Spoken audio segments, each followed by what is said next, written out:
Hello students, I am Madhusudan. I am going to discuss the relation between molarity and molality in terms of density. So ये जो molarity और molality में जो relation होता है density के term में, so D is equal to होता है capital M molarity, small m molality and M1 हम लोग first component कहते हैं. first component का मतलब solute. सो सॉल्यूट का मोलिकुलर वेट डिवाइड बाई 1000. सो ये हमारा रिलेशन है. आप समझिए, डी डेंसिटी है ग्राम पर एमएल में, एम मोलैरिटी है, स्मॉल एम मोलैलिटी है और capital M1 is the molecular weight of solute है. तो अगर मैं इसको लिखूं डी इज़ इक्वल टू, अगर मैं डी लिखूं so D can be written as molarity by molality, molarity by molality and plus molarity into molecular weight of solute and divide by 1000.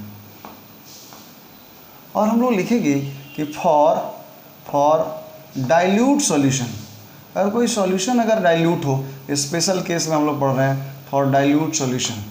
तो डाइल्यूट सॉल्यूशन के लिए क्या होगा, तो डाइल्यूट सॉल्यूशन के लिए अगर मैं मोलैरिटी लिखूं, so molarity is the number of moles of solute per unit volume of solution in litre and molality is the number of moles of solute and per kg of solvent, per kg of solvent. So आप देख सकते हैं कि dilute solution के लिए volume will be very large, so this molarity will approach zero because solute is very small amount and volume is very large, means infinitely large you can say, and obviously this molarity will approach towards zero and molality will also tend towards zero because the weight of the solvent is very large. So हम लोग कह सकते हैं for dilute solution this molarity will tend towards zero and molality also tends towards zero. तो हम लोग बोल सकते हैं कि ये जो molarity जो है ये भी tends to zero है और ये भी tends to zero है. सो दोनों का जो रेशियो होगा ये एक इनडिटर्मिनेट क्वांटिटी है because tends to zero by tends to zero है.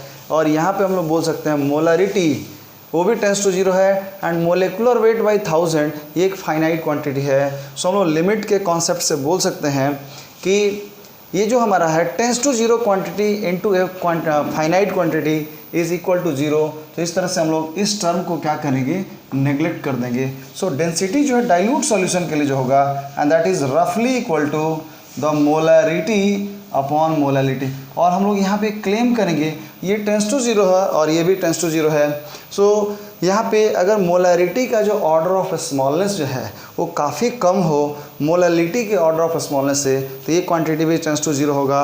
और मोलैलिटी का जो ऑर्डर ऑफ स्मॉलनेस है अगर वो काफ़ी कम हो मोलैरिटी के ऑर्डर ऑफ स्मॉलनेस से, तो ये क्वांटिटी जो होगा इन्फाइनेटली लार्ज होगा. और अगर दोनों का ऑर्डर ऑफ स्मॉलनेस जो है अगर वो सेम हो तो ये दोनों का रेशियो जो है एक फाइनाइट क्वांटिटी होगा. सो हम लोग बोलेंगे यहाँ पे कि मोलैरिटी और मोलैलिटी का जो है वो ऑर्डर ऑफ स्मॉलनेस जो वो सेम है और इस तरह से मोलैरिटी बाई मोलैलिटी जो है एक फाइनाइट क्वांटिटी होगा.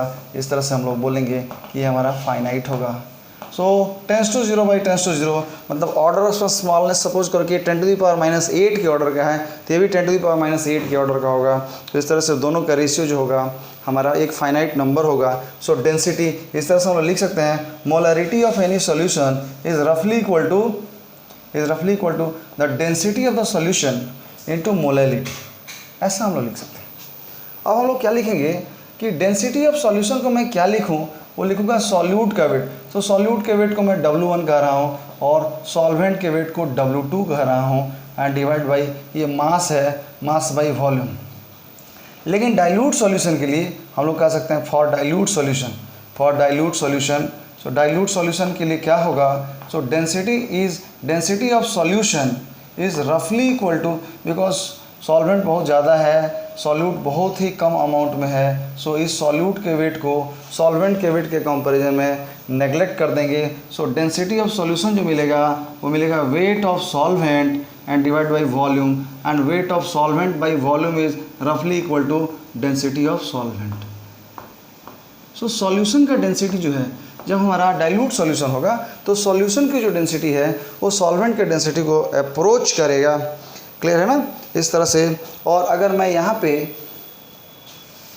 पे फॉर मैं दो एडजेक्टिव अगर ऐड करूँ, एक तो मैं डाइल्यूट ऑब्जेक्टिव एडजेक्टिव ऐड कर रहा हूँ और दूसरी बात यह है एक्वस डाइल्यूट सॉल्यूशन की अगर मैं बात करूँ तो मैं बोलूँगा for aqueous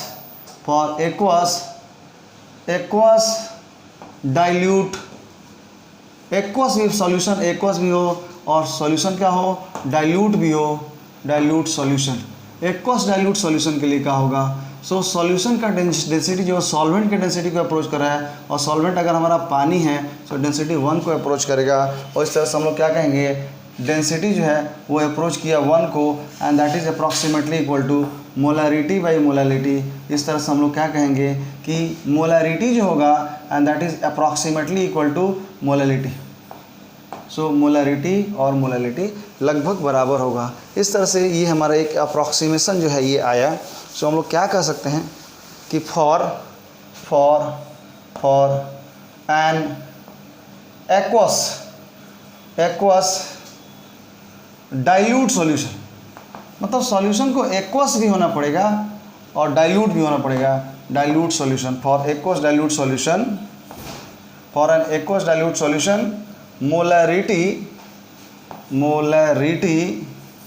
is approximately equal to approximately equal to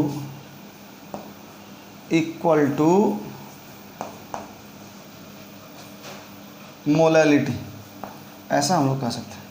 इसीलिए कहा यह जाता है कि अगर सॉल्यूशन डाइल्यूट हो तो मोलरिटी और मोलरिटी लगभग बराबर होगा। इस तरह से मैं यहाँ पे अपने लेक्चर को यहीं पे फिनिश करता हूँ बच्चों। सो मैं उम्मीद करता हूँ कि आपको जो है ये सॉल्यूशन अगर डाइल्यूट हो और एक्वस हो दोनों के लिए मोलरिटी और मोलरिटी आप लगभग सेम आप मान सकते हैं। ओके, फिर यहीं पे हमारा वीडियो जो है मैं फिनिश करता हूँ। Okay, see you for the next video.